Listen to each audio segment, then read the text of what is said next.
home health comes by, and physical therapists and occupational therapists all come in and they're helping her get confidence, get up and move around a little more. Gotcha.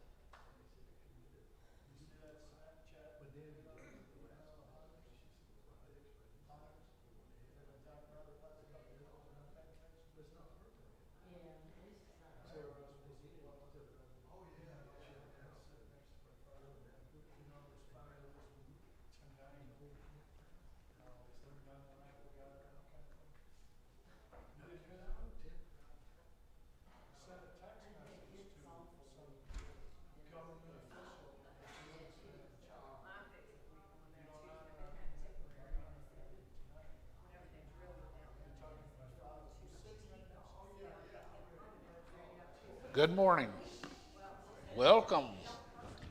Thank you for choosing to be here, ye faithful, you few. sealed it through again. Excuse me. This morning, barring serious objection, strenuous objection, we will begin in 1 Peter chapter 2.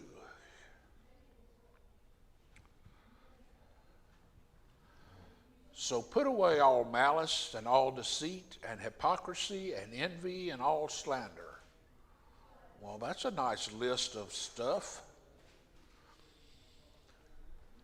Like newborn infants, long for the pure spiritual milk, that by it you may grow up into salvation, if indeed you have tasted that the Lord is good. Contrary to what you hear on the news from people from time to time, apparently milk is good for everybody, but especially for the babies. Like newborn infants, long for the pure spiritual milk,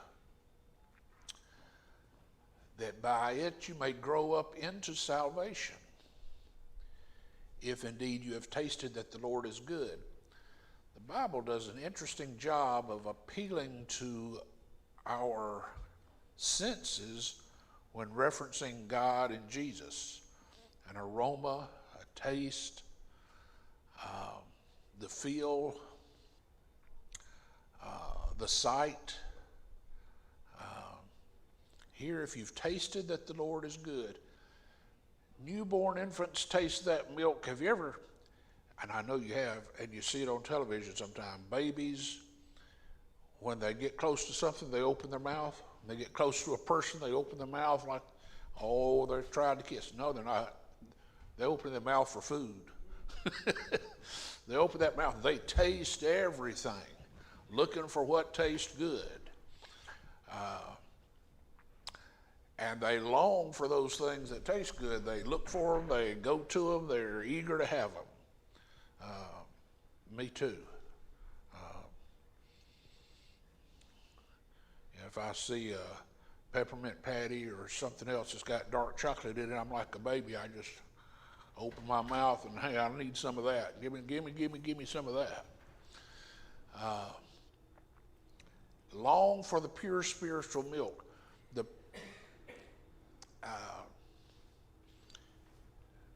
babies need milk. It's easy to get in. It's easy to digest. It helps them. Newborn infants into Christ also need milk. That is, those things that are easy to understand and easy to digest.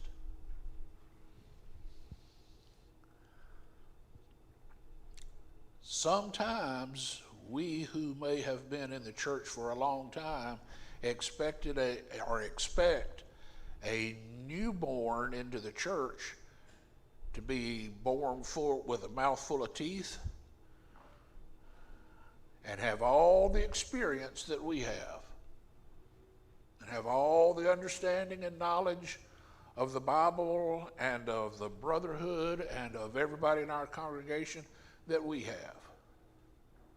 And it's just not so. I'm appalled that we don't take better care of our newborn Christians. Those who, especially those who are full-grown adults who come to the Lord. And maybe we don't see that as much as we used to, and certainly not as much as we should. And I guess we think when children are reared up in a Christian family and they become believers, they're baptized, and we think, well, their family's done a good job so far, they'll just bring them on in. That doesn't always work out. We need to be very cognizant of the fact that newborns need their needs met. Even today, adults like ourselves sometimes say, I wish I could go to a Bible class where they would actually talk about something that I need to hear about, or address things that I want to talk about. Instead, they have their own way, the teacher does, of doing what he wants to do, and they never get around what I wish they'd teach one time on this, or that, or some other. Please tell us. We who teach or lead sometimes think we know what's best for people, that we know what needs to be, and sometimes we don't. And if you know what we need to be talking about, what needs to be discussed, what needs to be brought up, tell us. We don't need to be just going through a ritual of saying, okay, we went, we talked about the Bible, that must have been good if you didn't get anything out of it because you didn't bring anything to it. All the cliche things that we've always said. Folks, this is Bible study.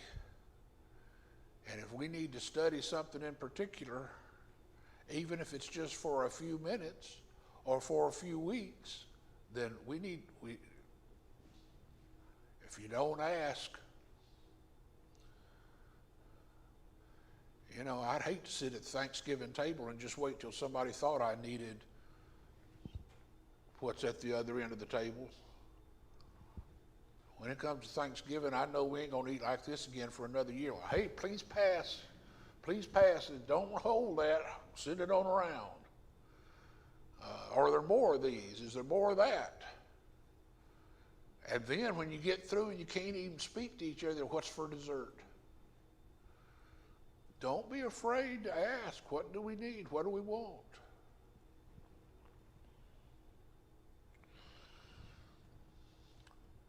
My grandmother, bless her heart, I lived with her for a couple of years when I was going to school,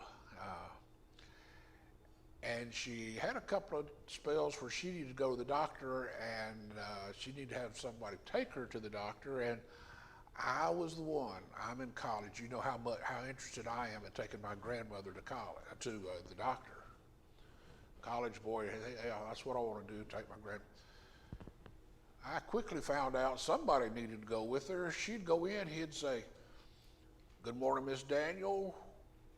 How you feeling? What can I do for you?" "I'm paying you, you tell me." She knew she didn't feel good. She got a physical every time she went to the doctor because they had to find out what was going on with her because she wasn't going to tell them. She wasn't going to reveal anything about herself. This is her, and she's private, and if you find something wrong, you deal with it. Well, don't be like that. My, that was hard.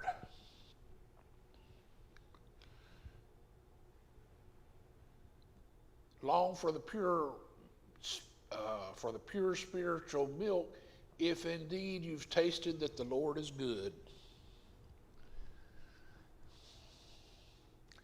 Long for it if you've tasted that the Lord is good. Have you ever known folks that said, that's just not for me?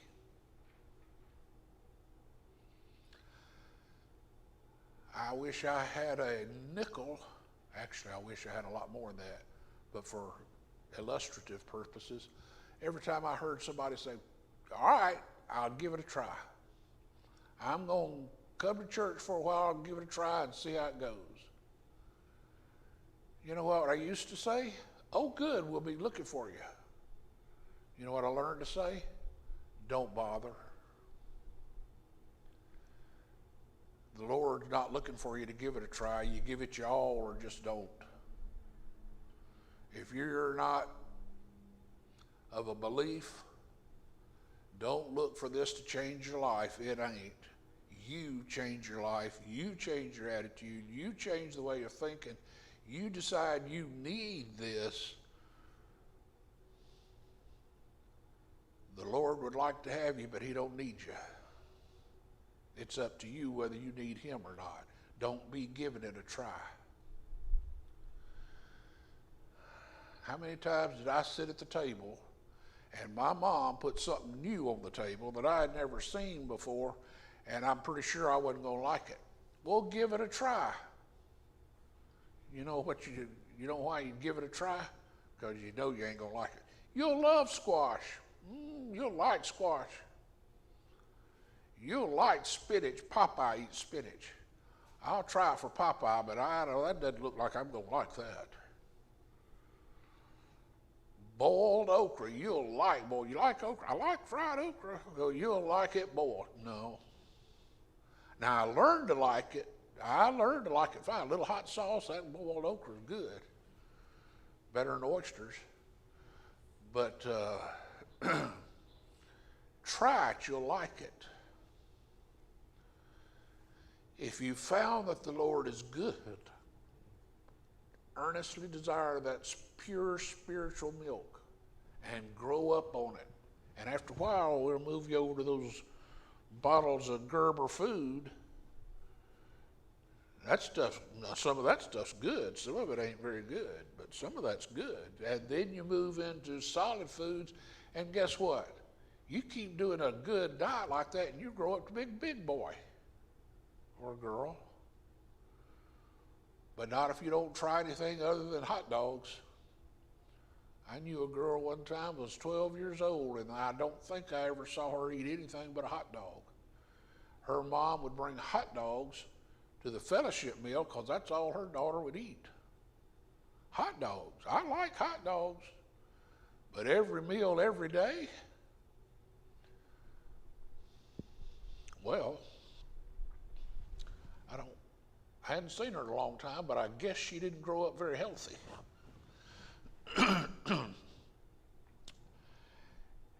As you come to him, that is the Lord, a living stone, rejected by men, but in the light of God chosen and precious, you yourselves are like living stones.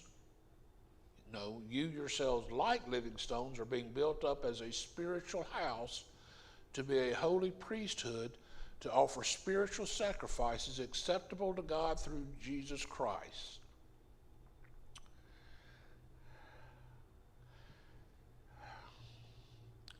Jesus is pictured here as being a living stone, rejected by men, but in the sight of God chosen and precious. You yourselves are like living stones, are being built up as a spiritual house. We have the imagery here of a temple being built, a spiritual house, where Jesus is the cornerstone. What is a cornerstone? Okay, it's part of the foundation, but more specifically. Something all the way is put on. All the way it gets put on. You set that cornerstone And the whole house depends on that cornerstone being set properly, in the right position, and the weight starts getting built on that cornerstone, and the whole house. I've seen commercials on television where, let me tell you, commercials on television don't make much sense. Here's a Delta faucet, build me a house around this. Okay. Well, that's not the way it works. You have a cornerstone, and I've heard that builders will look and look and look until they find the right cornerstone. Not just any stone can be the cornerstone. You don't just pick one and make it the cornerstone. You have to look and look and look for one that's the right size, that's got the right mass, the right dimension, that's got to be just right. And around that, or based on that, you build the house. Jesus is a living stone, rejected by men, but in the sight of God, chosen and precious. You yourselves are living stone. Like, I keep putting an R in there, and it's not supposed to be there. You yourselves, like living stones, are being built up as a spiritual house. When you go out here and look at the side of this building, there's a whole lot of bricks out there. Do you see any one of them? No, you see a wall. A brick wall. But do you examine each stone? No, you see it as a whole wall. When they're all piled up out there, you might see one, pick it up, look at it, see what kind of brick it is, what color it is. When the stone masons or the brick masons are laying them, I love to see how beautifully they lay that string out, and they put that mortar in there, and they place that brick, and they take that trowel, and they tap it, and they tap it. When they get through, it's perfectly placed. And then when you get back and stand, man, you can look right down and see down that mortar. It doesn't do like this. It's straight. They know what they're doing. We are, if Jesus is the cornerstone, we are stones in the same building, lined up with Him.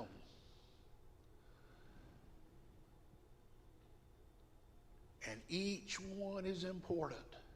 Each one is a living stone to build a building. As a brick by itself is not a building. Two bricks are not a building. But you can start putting bricks together and you can build something if you know what you're doing.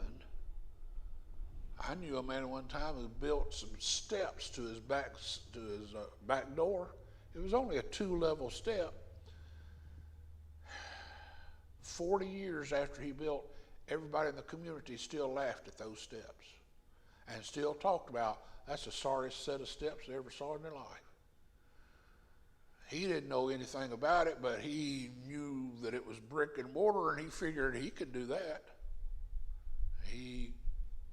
It stood, but it was ugly. And it wasn't level. And you dare some take your life moving up those things. But there it was. God is the builder, and when He puts His building together, it's perfect. And when you're laid in there, you are part of the whole, and you are important. Your position, the weight you bear, the position you take in that wall, you're bearing the weight, you're carrying you're protecting it from the weather, it's important. And if you begin to crumble, if you take yourself out of the wall more often than you're in the wall, what good are you? We'll have to carve that place out, remortar it, and put a new brick in there because you ain't no good. That's the technical term. It's important. Your place is important. When I get here on Sunday morning and I come in here, there are certain people I expect to see. When you're not here, I take note. Little church I attended Years ago, same thing. There were people you expected to see. We got there one Sunday and Miss Sue wasn't there. I dispatched somebody, go see what's up with Miss Sue. She ain't here. Now that's something. What if we came in here and you weren't here one Sunday? Would we dispatch anyone? Would we know? Many times we know. People are pretty good about letting somebody else know, I'm not going to be there Sunday and here's why. So we don't have to dispatch. But if nobody knows where you are, maybe we need to dispatch somebody. How dependable on you? Dependable are you? And I want you to know for a fact that those who show up are heartened, strengthened, encouraged by your presence.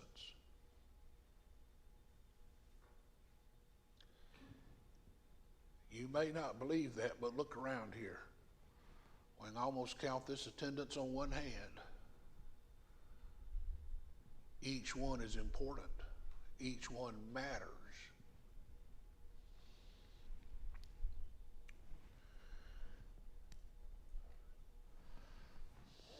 A spiritual house, a holy priesthood to offer spiritual sacrifices acceptable to God through Jesus Christ. What is a spiritual sacrifice? If I were to ask you for a definition of sacrifice, what would you say it is? This is open mic time. What is a sacrifice? Something you give up for something else? Okay. Right out of the box, that's pretty good. Yes, ma'am? Something that you feel uncomfortable doing, but you push forward. I'm liking these answers. Keep going. It's denying yourself something that is important to you for a greater cause.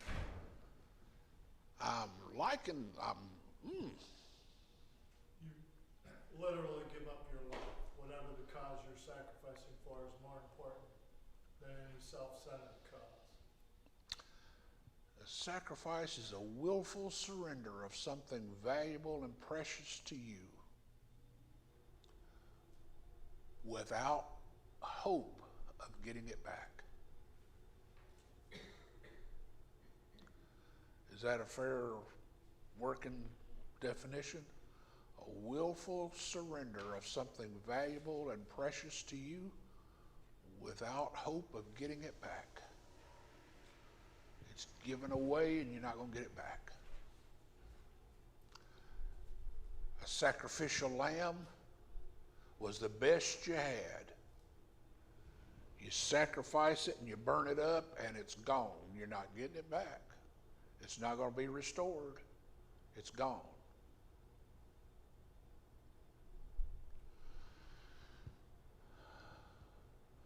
What is your spiritual sacrifice today? We're not sacrificing lambs. And I hope we're not thinking our offering is our sacrifice, although that's some of it. What is our sacrifice today? If sacrifices were so important in the Old Testament, and Jesus made the ultimate sacrifice and put an end to the animal sacrifices, are we required to make any sacrifices today? And if so, what?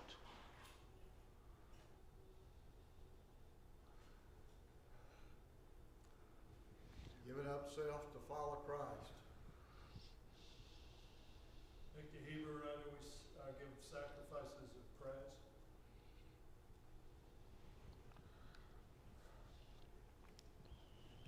Forget where it's at, chapter and verse.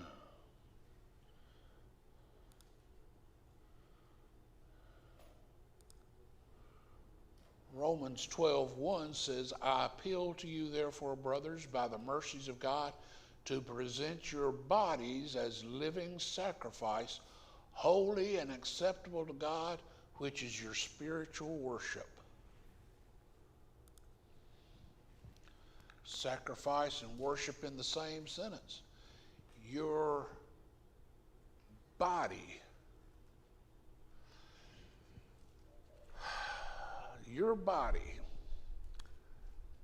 yourself, your time, your effort, your interest.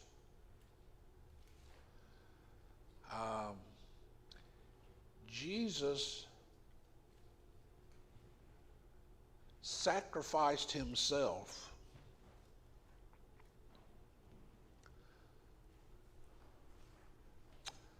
as to meet God's justice, to satisfy God's justice. His life discontinued so that your life may continue. We're guilty of sin and therefore deserve death. The wages of sin is death. We deserve death because of sin. Jesus died for us. We must live for him. His life was cut off. We need to pick it up and carry on, representing him, carrying his message, living as he would live in honor of him, in remembrance of him, dedicating ourselves to him for what he did for us. My life is worth nothing without him. I'm going to continue his message. Our life is a living sacrifice, which is your spiritual worship. Your life is therefore worship before God every single day.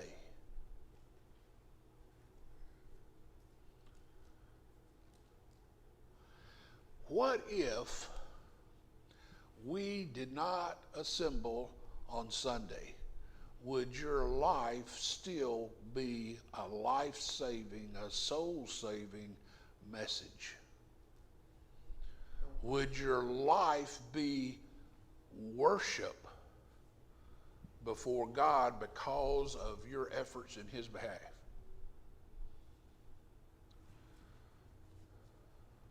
When you read about folks in the Old Testament, we don't often read about them in the assembly and what they did in the assembly.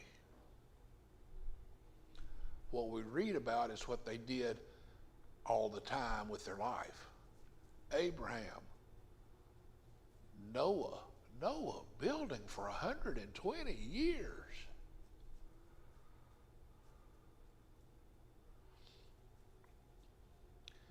David. You know, one of the things we remember about David, there's a long list of things we could write about David, but on that list somewhere probably near the top, is David and Bathsheba. David's life was so close to what God wanted him to be that one of the most outstanding things is when he failed. The rest of the time, a man after God's own heart. But this one time, he messed up royally.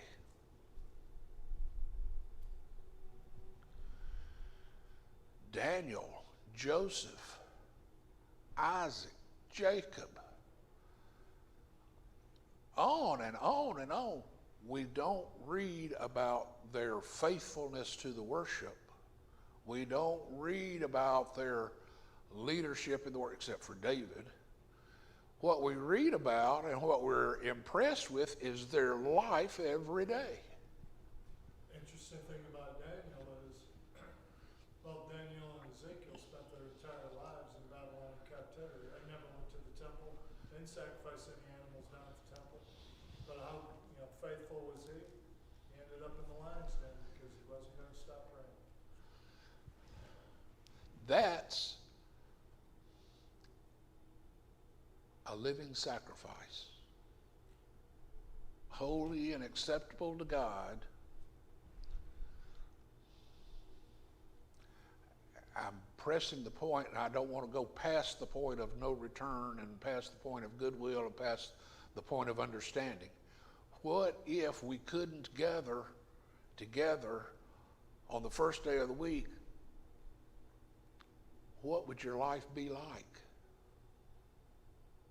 Would it be any different? Would it be stronger? Would it just fade away as far as being a Christian, as being a child of God? What would it be like? After hearing this and contemplating this today, what will it be like from now on? Stronger? I need to think about every day is my worship to God. What I do today is my spiritual worship.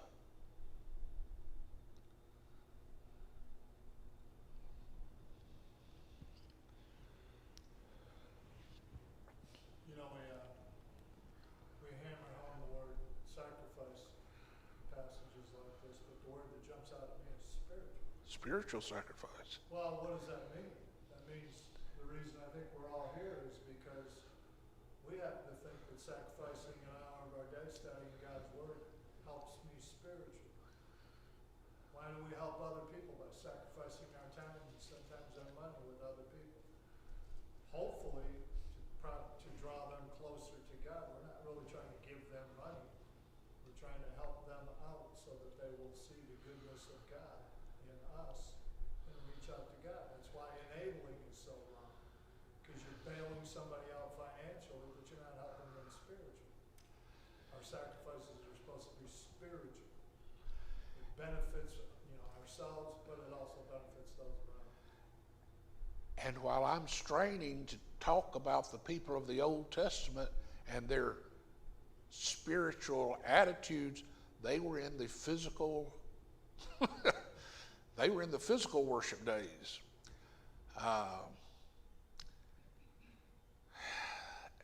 Physical requires spiritual, but they didn't have the understanding we have today. They didn't have forgiveness of sins. They didn't have Jesus' death to meet God's sense of justice. They didn't have what we have, and yet we look to them as examples of spiritual sacrifice. What if they were spiritual sacrifice? What should our lives be like? Would somebody write a book, write a story? Would the story be told of your spiritual sacrifice? When your life is over, is the most we're going to say about your spiritual sacrifice what's said at your eulogy?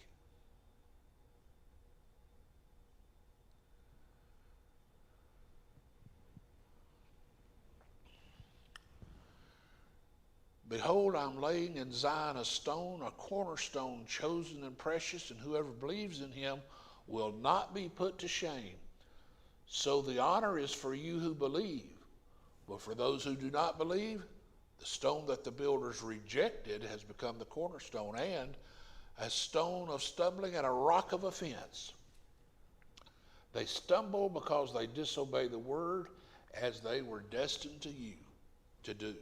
But you are a chosen race, a royal priesthood, a holy nation, a people for his own possession, that you may proclaim the excellencies of him who called you out of darkness into his marvelous light. Once you were not a people, but now you're God's people. Once you had not received mercy, but now you have received mercy. A chosen race, a royal priesthood, a holy nation, a people for his own possession.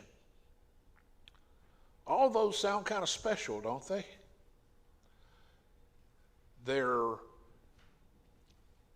Some of them, in a sense, are harkened back to the Hebrews, whom God called. They were a chosen race. They were, to God, a holy nation, a people for his own possession. Royal priesthood is something altogether unbelievable.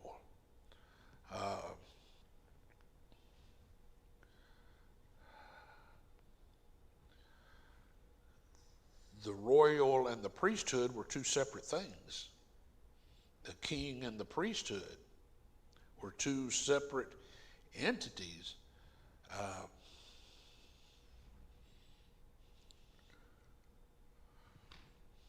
Why can't I remember his name?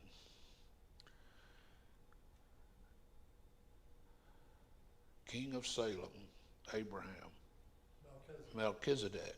All that would come to mind is Nebuchadnezzar. That wasn't it. Melchizedek, king and priest.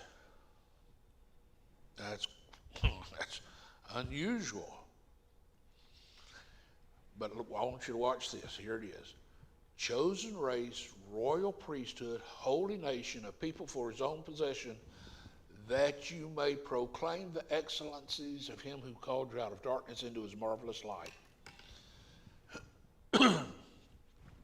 It's human nature to talk about those who have authority. Talk about the boss. Every chance you get, we talk about the boss. Some people like to say, I got a good boss. Some people, well, that's not many.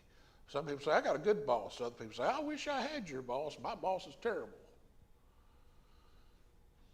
Hate the mayor. The mayor, the governor, ain't got a clue in it. Did anybody really vote for him? I haven't met anybody who ever voted for him. The president, you've got to be kidding me. Our senators, our representatives, we want to talk about them.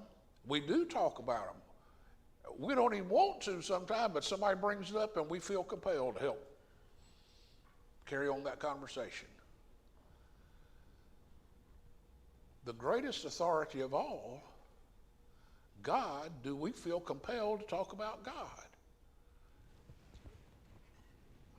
We're this chosen race, royal priesthood, a holy nation of people for his own possession, that you may proclaim the excellencies of him who called you out of darkness into his marvelous light. We are these things that we may proclaim his excellencies. We should be excited and overjoyed and overflowing with conversation about how good, how great God is. What good and great things God does for me. When we read through the Old Testament, we are impressed with what God was doing for people. Does God do for people anymore? Or is it all just kind of go its own way, and maybe one day we'll find out if God had a hand in it or not? Do you know if God is working in your life?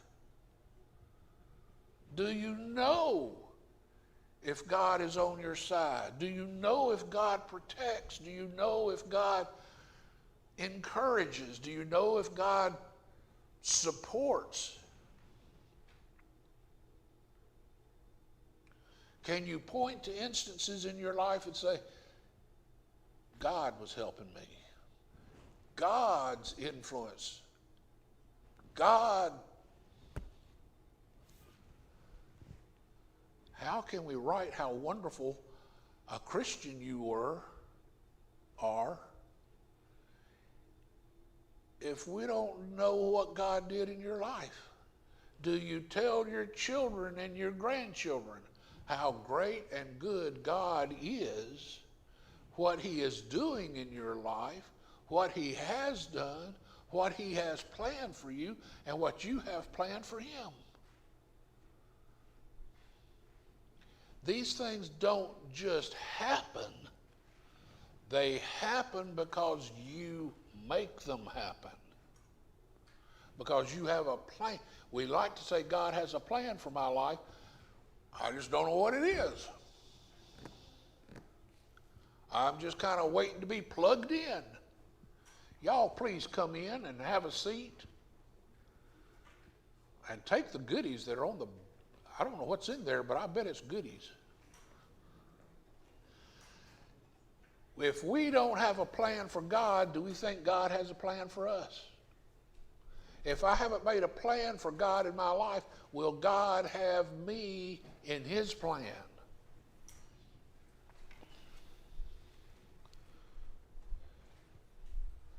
once you had not received mercy, but now you have.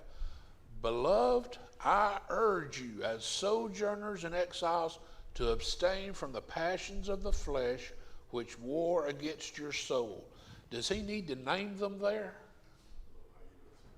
Does he need to name what the passions of the flesh are that war against? You know what they are. It may be different for Mike than it is for me. And anybody should be able to fight that, but mine are big problems. Stanley's problems, that sin which does so easily beset him, I could lick that in half an hour. Mine, it might require a whole lifetime of therapy, a whole lifetime of prayer and help from the brethren every day. We all have our sin which does so easily beset us. Our job is to wage war against that, because that thing is waging war against us. Keep your conduct among the Gentiles honorable, so that when they speak against you as evildoers, they may see your good deeds and glorify God on the day of visitation. This goes back to the question we were talking about last week. Is this written to Jews or Gentiles? I think he's writing here to Christians, whether they may formerly be Gentiles or formerly be Jews, to say those who are not God's people, keep your conduct among those who are not God's people as honorable, so that when they speak against you as evildoers, they may see your good deeds and glorify him on the day of visitation.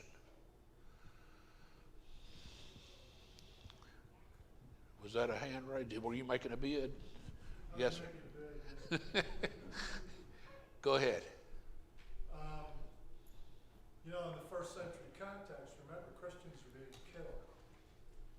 And he's advising them to, let your conduct be so perfect that no one can really bring a charge against you. And one of the things that actually began to turn Rome around was when Rome started to figure out that these Christians haven't done anything worthy of the kind of punishment that they are being heaped upon them. And suddenly Christianity became looked at more favorably, because they could see what they were doing to us wasn't right. These are good people. We know what you're talking about now. You got our attention when you first started killing them, but we've been watching them now. These are the best kind of people there are. And they're not cussing us when we're killing them. They're praising God when we kill them, as if we're doing them a favor of some kind. They're not acting like other people. These people are different.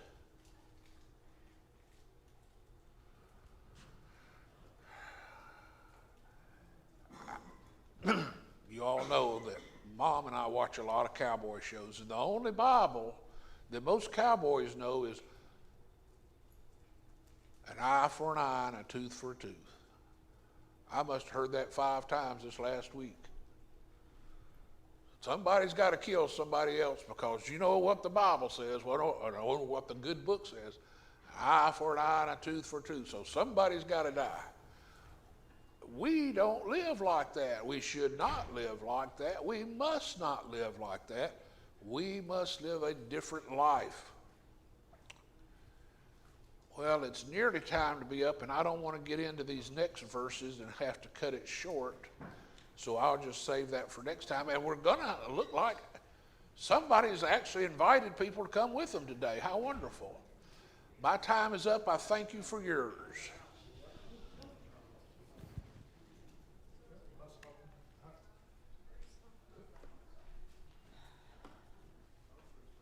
Hey folks, Stella, how you doing?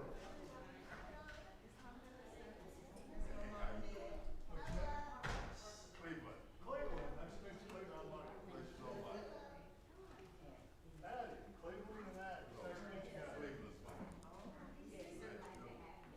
Stanley, Robert, good morning. You leading songs today?